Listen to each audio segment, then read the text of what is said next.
네, 안녕하세요. IBK 기업은행에서 컨설턴트로 활동하고 있는 최재영입니다.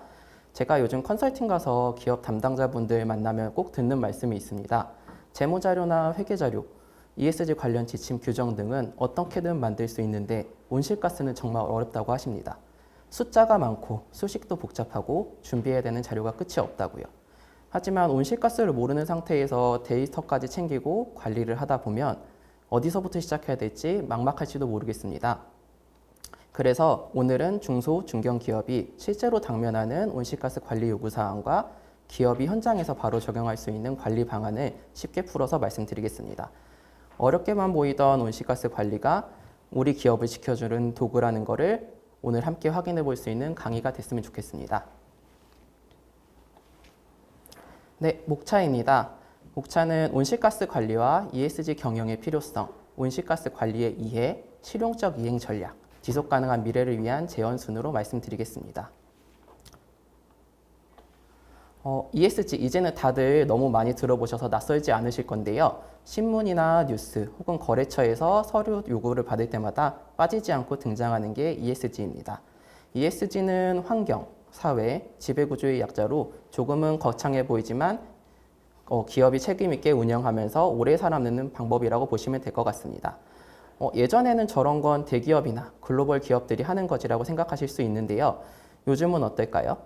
대기업 원청사가 협력사들에게 ESG 자료를 요청하고 수출을 하려면 해외에서 환경, 사회 기준을 맞춰야 되고 금융권에서 대출을 받을 때도 ESG 항목을 묻는 경우가 많습니다. 즉 이제는 우리 중소, 중견기업에서도 피할 수 없는 과제가 된 것입니다. 그래서 ESG는 더 이상 멀리 있는 이야기가 아니라 바로 우리 회사의 생존 전략이자 미래 성장의 필수 요소라고 볼 수 있겠습니다. 이 ESG라는 큰 틀 안에서 특히 환경에도 많은 내용을 담고 있지만 그 중에서 온실가스에 초점을 맞추어 말씀드리겠습니다. 지금 전 세계적으로 기업을 평가할 때 중요한 기준 중에 하나가 온실가스입니다.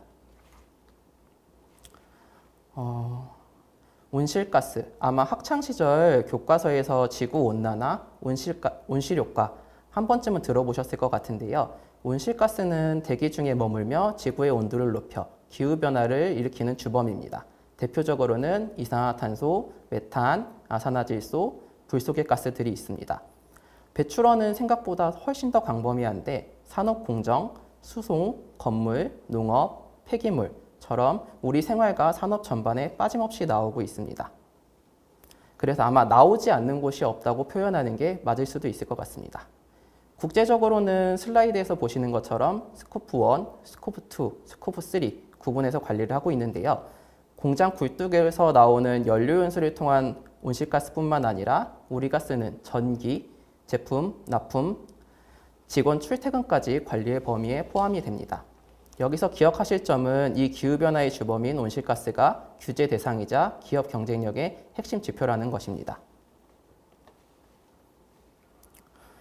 왜 온실가스가 이렇게까지 규제 대상이며 핵심 지표가 되었을까요? 산업혁명 이후 지구 평균 기온은 꾸준히 오르고 있었습니다. 그런데 이게 자연스러운 지구 순환이기 때문이라기보다는 국제기구인 IPCC 보고서를 보면 답을 명확하게 확인할 수 있는데요. 단순 자연현상이 아니라 인간의 활동이라고 보는 게 맞고 최근 보고서에 따르면 지금의 기후변화는 인간이 만들어낸 결과가 거의 100%라는 결론까지 나와 있습니다.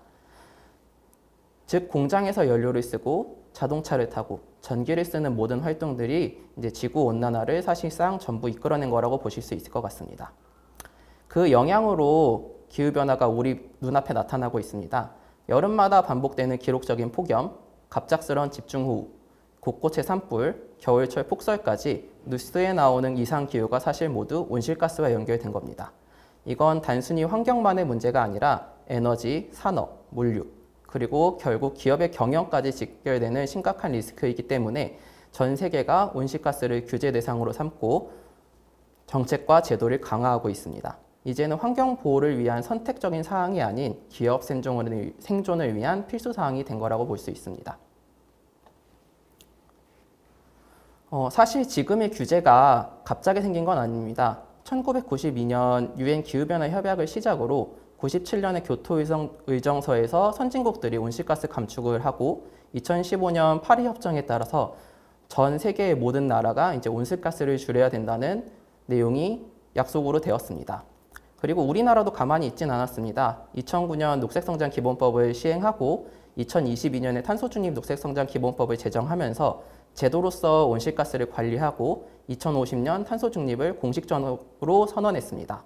즉 국가적으로 감축 목표를 세우고 이제 제도적으로 기업과 함께하겠다는 의지를 보여준 거로 볼 수 있겠습니다. 특히 최근에는 온실가스의 단순한 감축이 아니라 기후공시 같은 정보 공개, 이제 CBAM 등 같은 무역 규제 등으로 진화하고 있는데요. 탄소를 줄이지 않으면 수출길이 막히고 ESG 데이터를 공개하지 않으면 금융, 투자에서도 불리해질 수 있는 상황으로 볼 수 있습니다. 그렇기 때문에 세계의 많은 기업들이 규제에 대응하면서 동시에 오히려 기회로 활용하고 있는 상황이라고 보실 수 있습니다. 이제 실제 규제 사례를 이제 좀 더 구체적으로 보겠습니다. 먼저 EU는 2050년까지 탄소 중립을 선언을 했는데요. 이를 제도적으로 뒷받침하기 위해 CSRD, CBAM 두 가지 장치를 마련했습니다. 먼저 CSRD, 기업 지속 가능성 보고 지침 같은 경우에는 2024년부터 단계적으로 도입되고 있는데요. 유럽과 거래하는 기업이라면 단순히 제모 제품만 내는 게 아니라 ESG 데이터를 반드시 공시해야 된다는 뜻입니다. 우리 회사는 얼마만큼의 에너지를 쓰고 얼마만큼의 온실가스를 배출하는지, 감축을 위해 어떤 노력을 하는지를 보고해야 하는 거죠. 이제 그리고 이러한 요구는 협력사인 우리나라의 중소, 중견 기업에도 자연스럽게 이어지게 되는데요. 대기업이 공급량 배출량까지 책임져야 하니까 협력사에게 데이터를 요청할 수밖에 없는 구조라고 보실 수 있겠습니다. 두 번째는 CBAM, 탄소 국경 조정 제도입니다.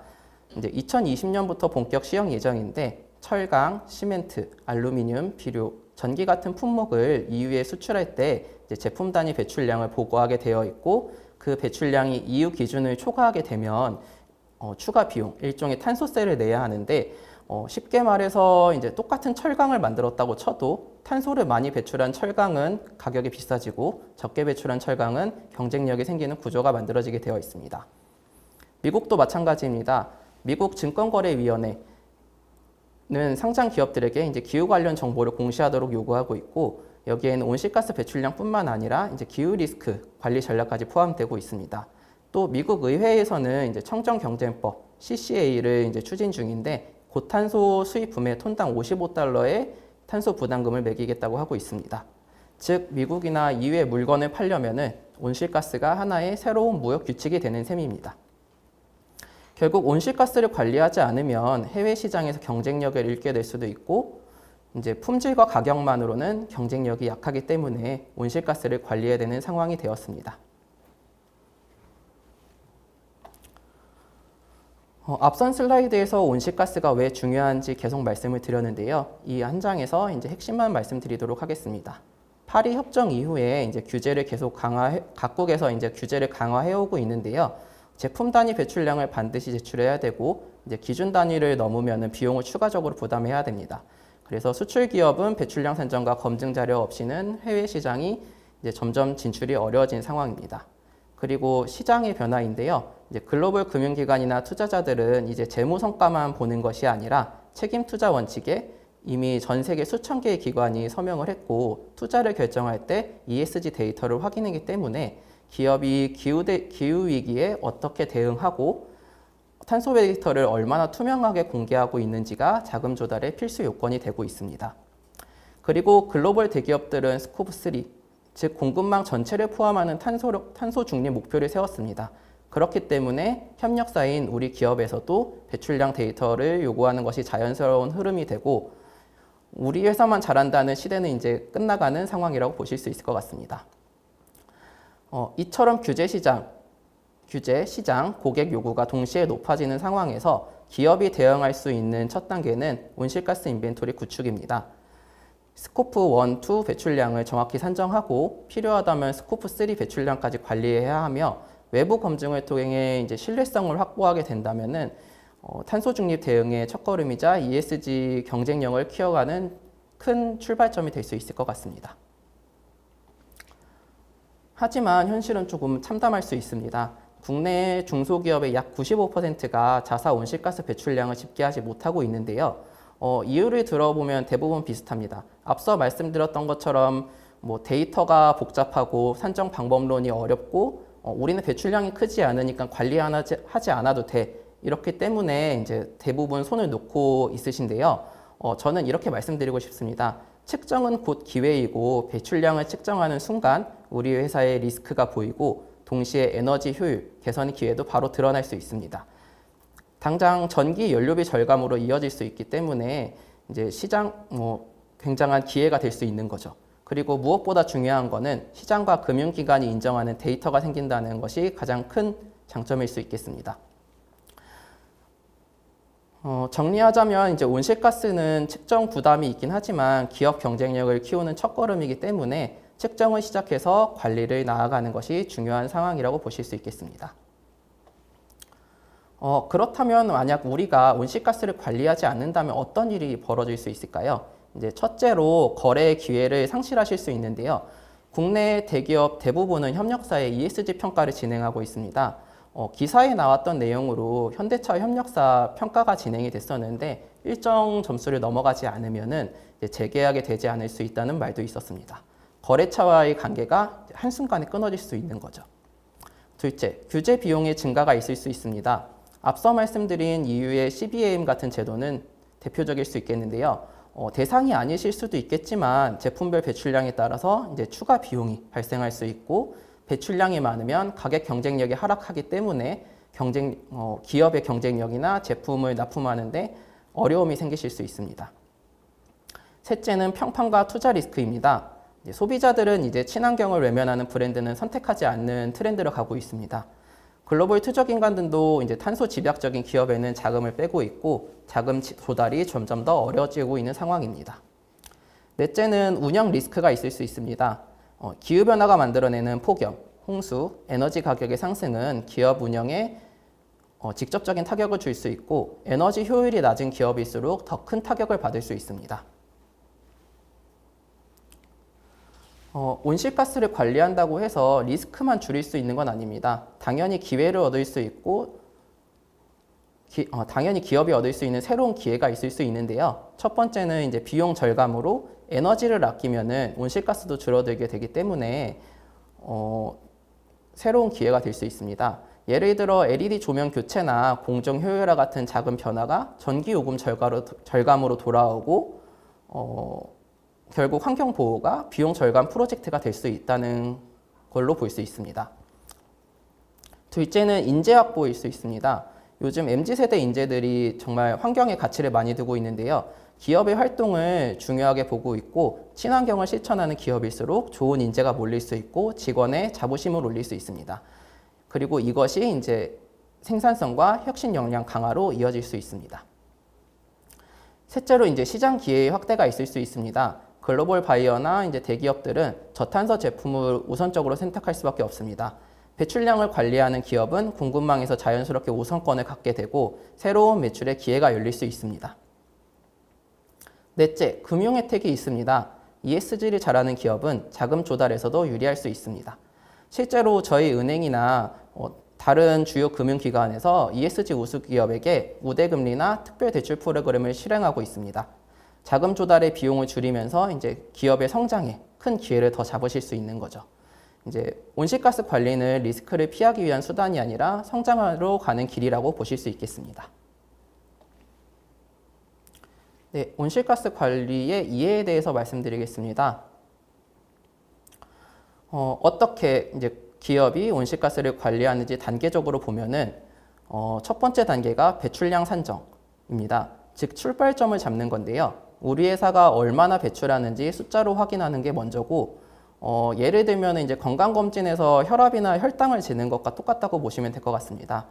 전기요금 고지서, 연료 사용량, 차량 주행거리 같은 것이 이제 기본이 되고 두 번째 단계에서는 감축 활동이 진행이 되는데 측정이 시작됐다면 당연히 줄일 수 있는 데이터를 확보할 수 있고 이런 것들은 이제 비용 절감으로 연관이 되기 때문에 회사를 더 효율적으로 경쟁력 있게 만들 수 있는 투자가 될 수 있습니다. 셋째는 목표 설정입니다. 그냥 뭐 전기 요금을 줄이자, 연료 사용량을 줄이자라는 수준을 넘어서 이제 국제사회와 맞추는 큰 그림이 필요한데요.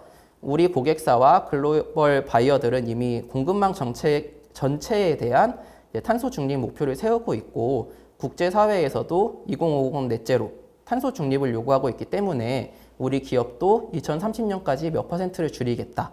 2050년까지는 탄소 중립을 하겠다와 같은 명확한 로드맵을 세우셔야 합니다.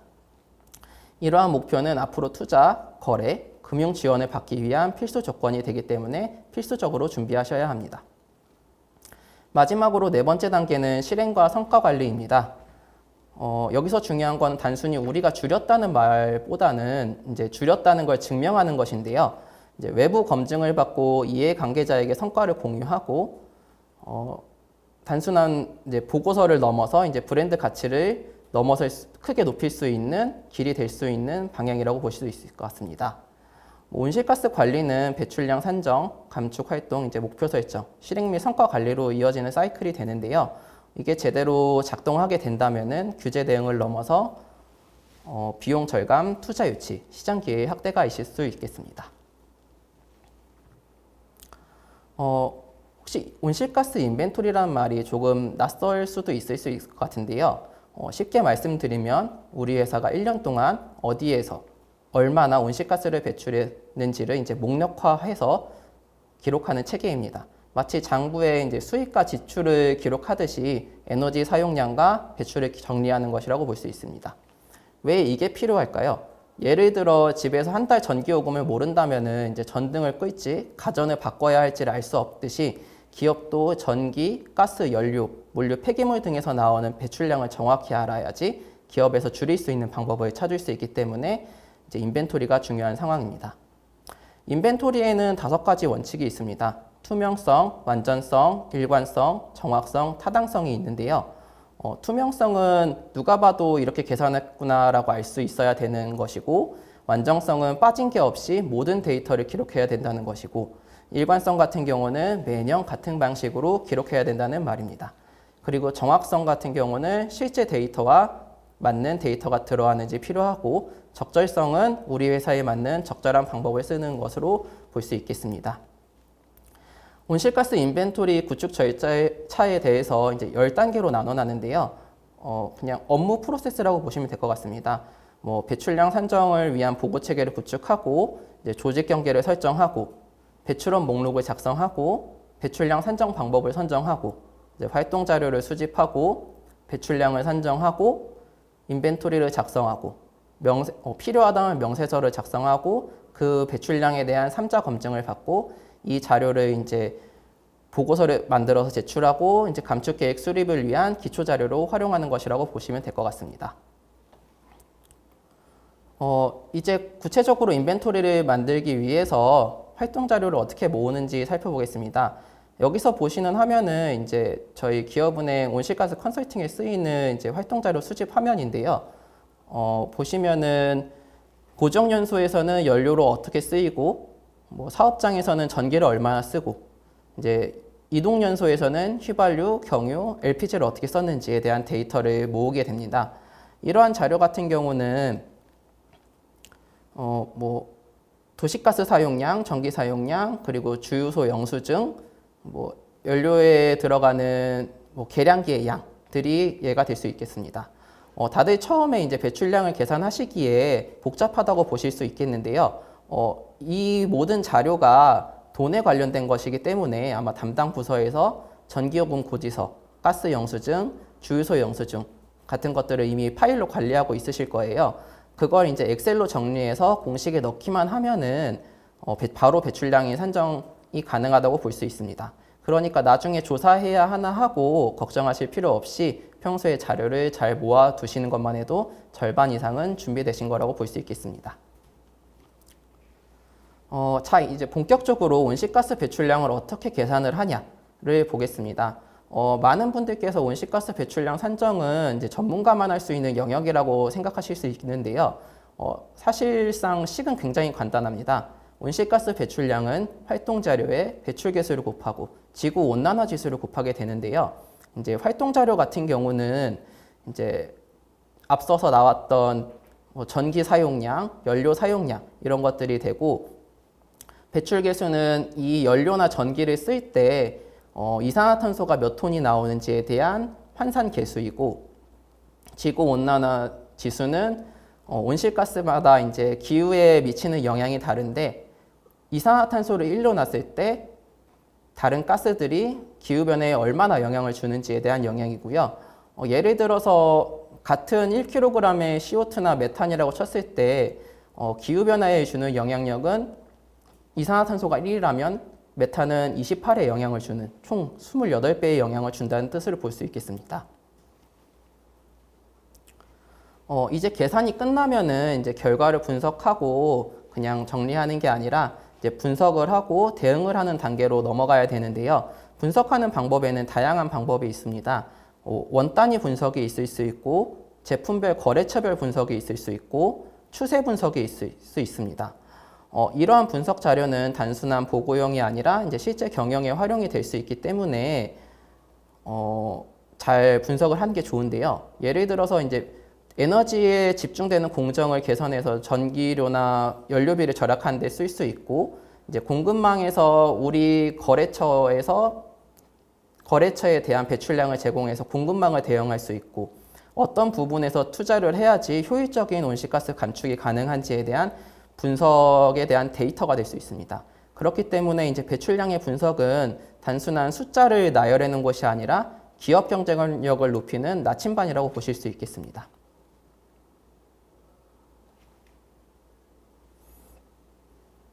이제 분석이 끝나면은 우리 기업이 앞으로 얼마나 줄일 건지에 대해서 이제 감축 목표를 세우는 단계로 들어가는데요.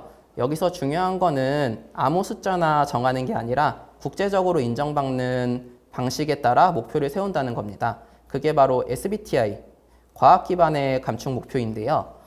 우리 기업이 왜 목표를 세우고 감축을 해야 되냐라는 거를 생각을 해보면은 언제까지 얼마를 줄일지 정해두면은 투자나 설비 교체, 운영 계획을 체계적으로 세울 수 있기 때문에 목표를 세워야 하고, 이제 목표 수립의 방법에는 단기 목표, 중기 목표, 장기 목표를 수립할 수 있는데, 이때 SBTi의 과학적 감축 시나리오를 적용해서 목표를 설정할 수 있습니다. 우리 회사 마음대로 정한 게 아니고 이제 국제적으로 검증된 수준의 목표를 세우기 때문에 외부에서 활용하기 쉬워지실 수 있습니다. 그리고 목표 설정은 단순한 선언이 아니라 우리 회사가 앞으로 어떻게 나갈지라는 방향을 정하는 나침반이라고 말씀드렸었는데요. 정부가 하니까 따라가는 게 아니라 이제 우리 스스로 책임 있게 줄여 나가겠다는 의지를 보여주는 전략일 수 있습니다. 실용적 이행 전략에 대해서 말씀드리겠습니다. 이제 우리가 어떻게 하면은 실질적으로 온실가스를 관리할 수 있을지에 대해서 말씀을 드릴 건데요. 첫 번째는 이제 도구를 적극적으로 활용하는 걸 권장드리고 싶습니다. 예전에는 모든 데이터를 엑셀 데이터에 입력을 해서 계산식을 직접 써서 배출량을 뽑고 그거에 따른 보고서를 작성했었어야 되는데, 요즘은 굉장히 많은 정부 기관에 만든 시스템이나 자동화 툴이 보급되어 있기 때문에 배출량 산정이나 보고서 출력은 굉장히 간단하게 하실 수 있습니다. 예를 들어서 에너지공단의 이지팁스라는 사이트에 접속을 하시면은 전기 사용량이나 연료 사용량을 입력하면은 자동으로 온실가스 배출량을 계산해 주기도 합니다. 즉 기업이나 우리가 복잡한 계산법을 외울 필요 없이 데이터 입력 정도의 간단한 절차만으로 큰 도움을 받을 수 있는 거라고 보실 수 있겠습니다. 그리고 두 번째는 내부 프로세스를 정립하는 겁니다. 한번 데이터를 모으는 걸로 끝나는 게 의미가 없을 수 있습니다. 왜냐하면 ESG 평가를 진행을 할 때도 온실가스 인벤토리를 볼 때 단연간 데이터가 축적되는지를 보고 있습니다. 그렇기 때문에 분기별로나 연도별로 배출량을 집계를 해서 경영진에 보고하거나 인벤토리 형태로 관리를 하게 되면은 좀 더 기후 대응에 중요한 요인이 되실 수 있습니다. 아마 처음에는 조금은 귀찮아도 쌓이면은 데이터를 효율적으로 관리하실 수 있기 때문에 내부 프로세스 정립을 조금은 추천드립니다. 그리고 외부 자원을 좀 적극적으로 활용하시기를 권장드립니다. 사실 중소기업 입장에서 인력과 자원이 충분하지 않은 거는 누구나도 알 수 있는 상황이기 때문에 처음부터 완벽하게 갖추고 시작하는 것은 쉽지 않을 수 있습니다. 그래서 정부기관이나 금융기관, 공공기관의 지원을 받아서 이제 온실가스 인벤토리를 구축하거나 컨설팅을 받는 게 좀 현명하다고 들을 수 있고요. 저희 은행이나 한국에너지공단 그리고 중소기업부에서의 탄소 중립 지원 사업, 에너지 절약 지원 사업, ESG 컨설팅 프로그램을 통해서 다 지원을 하고 있으니 적극 활용을 권장드리고요. 모든 걸 다 혼자 하실 필요 없이 지원금이나 컨설팅 그리고 전문가의 도움으로 시행착오를 줄이면서 나아가는 게 좋을 수 있을 것 같습니다. 그리고 마지막으로 중요한 게 이제 기록을 남기고 공개를 하는 건데요.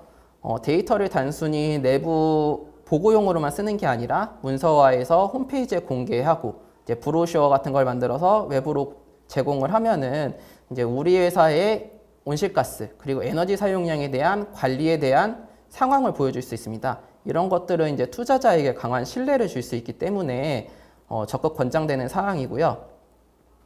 이런 기록 공개는 이제 부담일 수는 있긴 하겠지만 새로운 시장으로 나아가는 열쇠가 될 수 있을 것 같습니다. 그리고 작은 데이터라도 이제 체계화해서 습관화하면은 기업의 이제 경쟁력이 될 수 있기 때문에 오늘 조그마한 노력이라도 시작해 보시기를 권장드리겠습니다. 다음은 실질적으로 기업에서 온실가스를 어떻게 줄일 수 있을지에 대해서 말씀드리겠습니다. 첫 번째 에너지 효율화 단계에서는 이제 조명 교체가 있을 수 있습니다. 기존 형광등을 고효율 LED로 교체하는 건데요.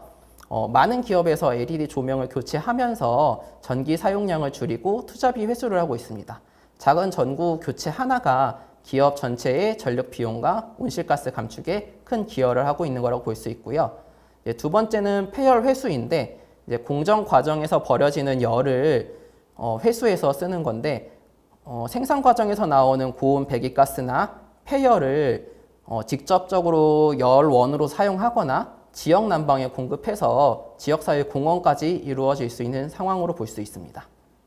그리고 다음으로는 인버터 제어입니다. 쉽게 말하면 기계가 필요 이상으로 가동되는 걸 막는 건데요. 설비가 전기가 들어간 대로 돌아가긴 하지만 생산을 할 때 모든 전력이 들어갈 필요는 없습니다. 그렇기 때문에 모터의 인버터 제어를 통해서 에너지 효율을 높이고 그만큼 에너지 사용량을 줄일 수 있습니다. 마지막은 이제 설비 고효율화인데요. 오래된 보일러나 냉동기를 이제 최신 고효율 설비로 교체하는데 교체할 때는 아마 투자비가 드실 수는 있겠지만 에너지 절감으로 아마 투자비 회수가 실질적으로 돌아올 수 있는 상황이라고 볼 수 있을 것 같습니다. 정리하자면 이제 에너지 효율화는 이제 접근하기가 쉽고 효과가 즉각적이며 투자 회수가 빠른 실질적인 방안인데요. 실질적인 방안이 될 수 있습니다. 다음은 이제 원료 대체와 공정 개선입니다. 온실가스를 줄이는 방법이 이제 설비를 교체하는 방법이 아니어도 이제 원료를 바꾸거나 공정을 조금만 개선하는 것만으로도 효과를 낼 수 있는데요. 원료 대체를 하는 방법에는 이제 친환경 원료를 사용하는 방법이 있는데, 이런 친환경 원료를 사용하는 것만으로도 이제 제품 탄소 배출량이 감소할 수 있기 때문에 이제 외부로 수출에 좀 큰 장점이 될 수 있습니다. 예를 들면은 친환경 플라스틱을 활용하거나 친환경 알루미늄으로 이제 제품을 생산하는 걸 들 수 있겠습니다. 그리고 공정 개선이 있습니다. 공정 개선은 이제 에너지 제품을 생산하는 프로세스를 이제 최적화해서 이제 에너지와 원료 투입량을 줄이는 건데요. 이제 공장에 스마트 제어 시스템을 도입해서 이제 에너지 낭비를 막거나 이제 보일러의 연소 조건을 조정해서 연료 효율을 개선하는 방법 등이 있겠습니다. 원료 대체 공정의 이제 마지막 단계인데요. 디지털 전환입니다. 사내 보고서에서 쓰이는 종이 같은 것들을 이제 전자문서로 전환하거나 이제 제품의 샘플을 만드는 과정에서 시스템적인 프로그램을 활용해서 이제 제품 생산에 들어가는 원료 사용량을 감축하는 방법이 있을 수 있습니다. 원료 대체와 공정 개선은 이제 환경 보호뿐만 아니라 이제 원가 절감, 납기 단축, 품질 향상 등의 경영 이점이 있기 때문에 중요한 사항이 되실 수 있습니다. 마지막으로 줄일 수 있는 방법입니다. 이제 온실가스 감축은 우리 기업 혼자만의 노력으로 할 수 있는 사항들은 아닙니다. 그렇기 때문에 반드시 외부와의 협력이 중요한데요. 첫 번째는 재생에너지 도입이 있습니다.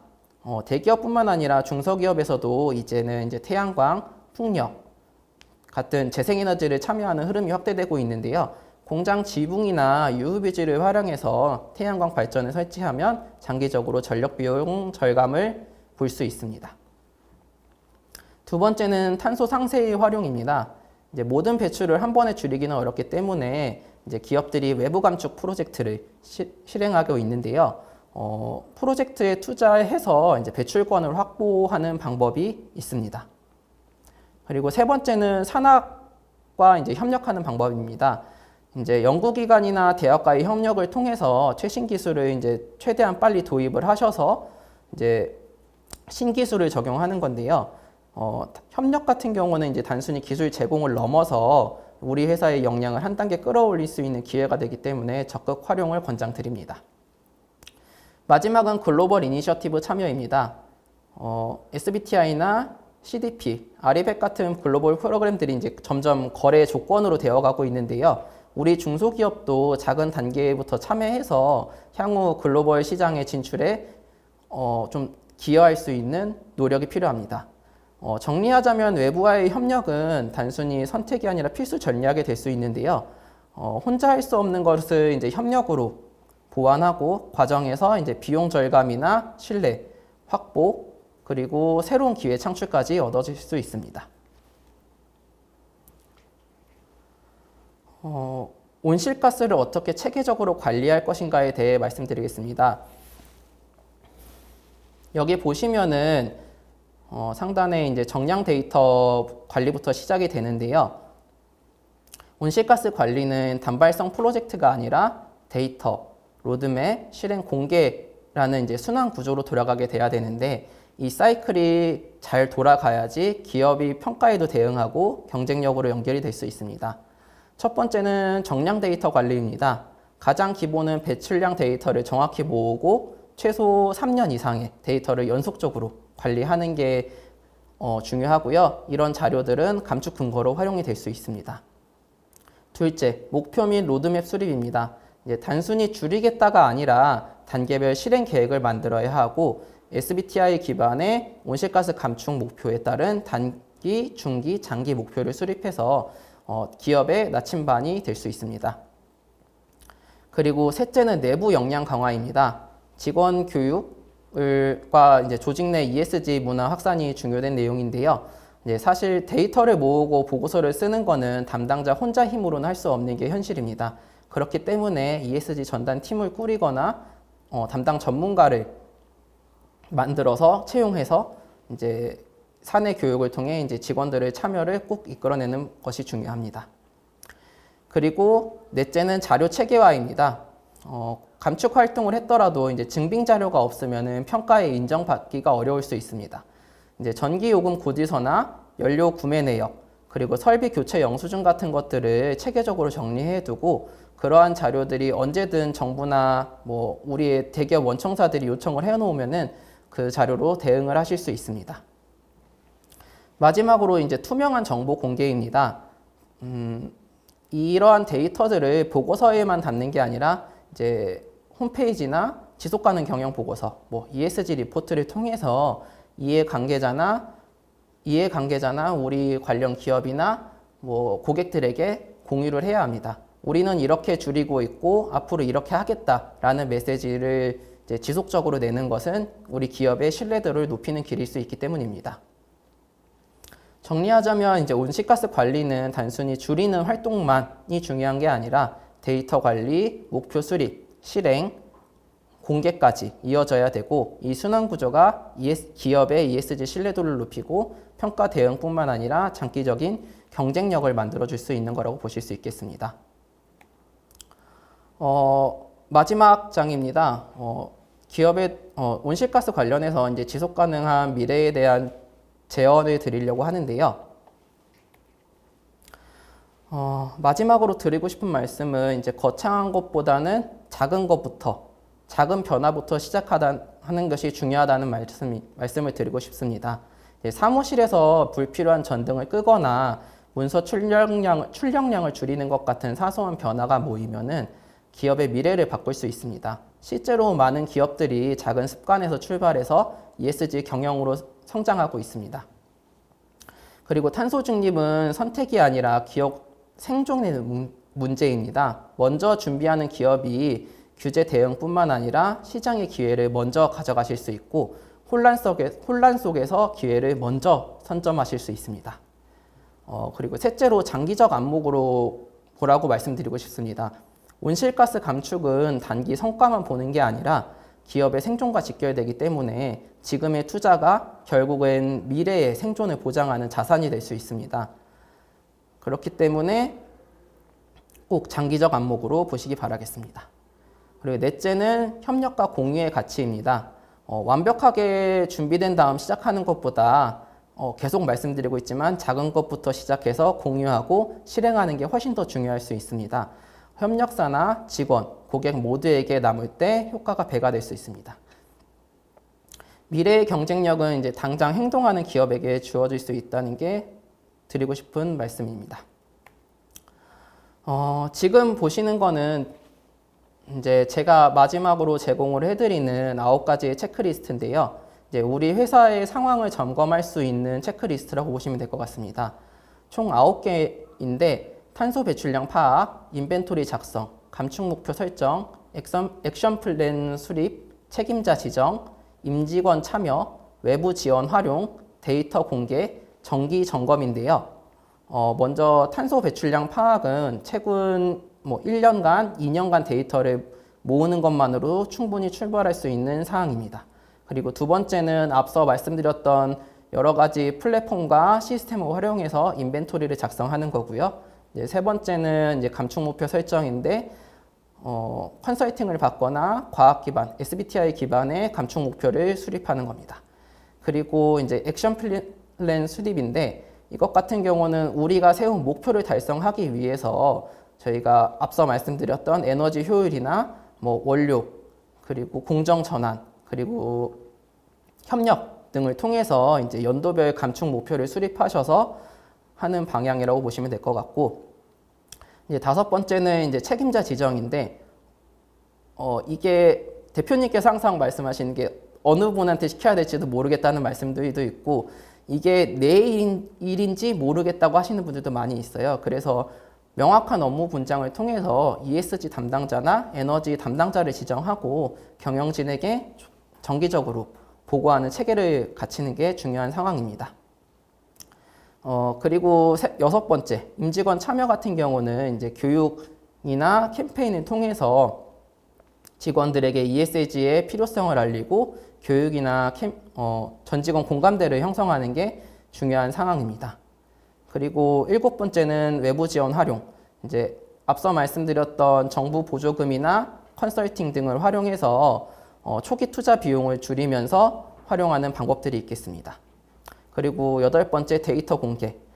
이런 자료 같은 경우는 우리가 열심히 노력해서 만든 자료를 내부적으로 갖고 있기보다는 이제 외부적으로 홈페이지나 브로셔 같은 것들로 이제 외부적으로 공개를 해서 이제 다른 사람들한테 알리고 우리의 관계자나 투자자들에게 우리 기업의 신뢰도를 올리는 데 활용할 수 있기 때문에 데이터 공개가 체크리스트가 있고요.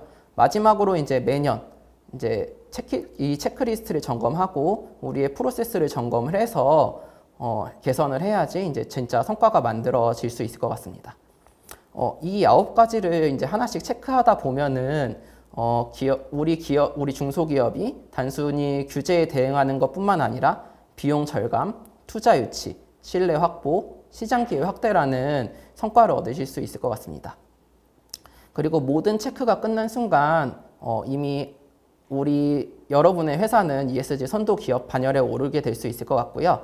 작은 체크 하나하나의 표시가 단순한 표시가 아니라 회사를 지켜주는 방패가 되고 새로운 기회를 여는 열쇠가 될 수 있을 것입니다.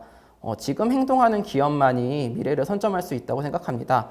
언젠간 해야지가 아니라 오늘 지금 이 자리에서 시작하는 것이 그것이 우리 기업을 더 강하게 만들 수 있다고 생각합니다. 이제 여러분의 회사가 오늘의 작은 시작으로 내일의 큰 기회를 만들어가는 ESG 선도 기업이 되시길 바라겠습니다. IBK 기업은행 최재영이었습니다. 감사합니다.